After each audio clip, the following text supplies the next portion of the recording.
13वां अध्याय। इस अध्याय में हम भगवान की पूजा का महत्व जानेंगे। जी हाँ, इतनी कथा सुनकर राजा पृथु ने कहा कि हे महाराज, कृपया करके भगवान की पूजा का महत्व कहिए। तब नारद जी कहने लगे कि हे राजन, जो हंसी में भी भगवान का भजन करता है वह परम पद को प्राप्त हो जाता है, परंतु जो श्रद्धा पूर्वक भजन करता है उसका तो कहना ही क्या है। इस संबंध में हम तुमको एक पुरातन इतिहास सुनाते हैं। कलिंद पर्वत पर बसे दीरपुर नाम के नगर में अति धर्मात्मा, प्रजा को पुत्र के समान पालने वाला सुबाहु नाम का राजा राज्य करता था।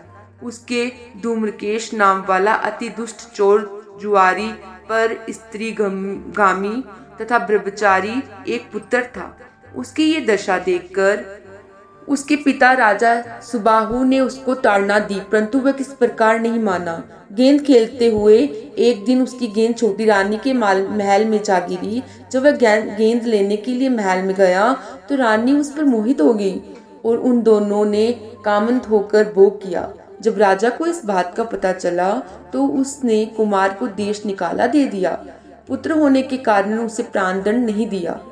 अब राजा कुमार वन में रहकर प्रतिदिन मांस खाता और रात्रि में वेश्याओं के घर में रहता। चोरी आदि करके जो द्रव्य लाता वह वेश्याओं को दे देता। इस प्रकार फिरते फिरते वह एक दिन वृंदावन में आ गया। कुछ समय बाद सत्यव्रत नाम वाला एक भगवान विष्णु का भगत अपने घर बार छोड़कर कार्तिक मास में भगवान का पूजन करता था और वह केवल कंदमूल तथा फल ही खाता था।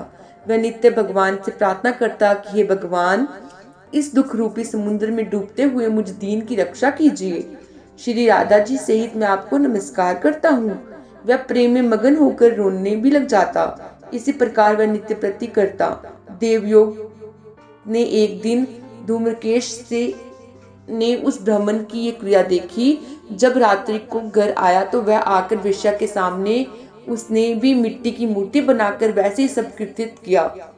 अंत में उसी भांति स्तुति आदि करके रात्रि को वेश्या के घर में ही सो गया। देवयोग से राजा के दूत भी उसी समय वहां आ गए और उनके हाथ में धूम्रकेश वहां मारा गया और यमदूत उसको महापापी समझकर मारते हुए पकड़कर उसको यमराज के पास लाए। उसको देखते ही यमराज खड़े हो गए और उसको पद अर्घ आदि प्रदान किया। फिर अपने दूतों से कहा कि तुमको धिक्कार है, जब तुमसे हमारा कहना है कि विष्णु भक्तों को यहाँ पर मत लाओ, फिर धूम्रकेश को यहाँ पर क्यों लाए। उसने चाहे हास्य से ही कार्तिक मास का व्रत वृंदावन धाम में किया, मगर फिर भी ये वैकुंठ में जाने के योग्य है।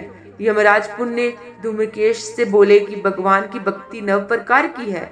उसकी कथा सुनने से राजा परीक्षित, कीर्तन से सुखदेव, स्मरण से प्रहलाद, पाद सेवा से लक्ष्मी, पूजा से पृथु, वंदना से अकूर, दास भाव से सुग्रीव, मित्र भाव से अर्जुन, आत्म निवेदन से राजा बलि जिस प्रकार परम पद को प्राप्त हुए हैं, उसी प्रकार तुमने भी चाहे हास्य से ही भगवान की पूजा की, मगर फिर भी तुम स्वर्ग के अधिकारी हो। यद्यपि तुम अपने कर्म अनुसार पहले नरक के अधिकारी थे, मगर अब वैकुंठ के अधिकारी हो। कार्तिक मास में की गई भगवान की पूजा व्यर्थ नहीं जाती। यहाँ पर भगवान शालिग्राम है, वहाँ पर ही गंडकी नदी और सब तीर्थ हैं।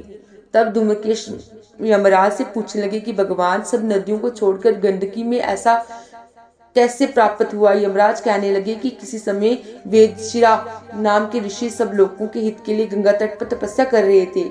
उस रमणीक स्थान में उनके तप से इंद्र अत्यंत भयभीत हुआ और उनकी तपस्या को भंग करने के लिए मंजुदोषा नाम वाली अप्सरा को भेजा।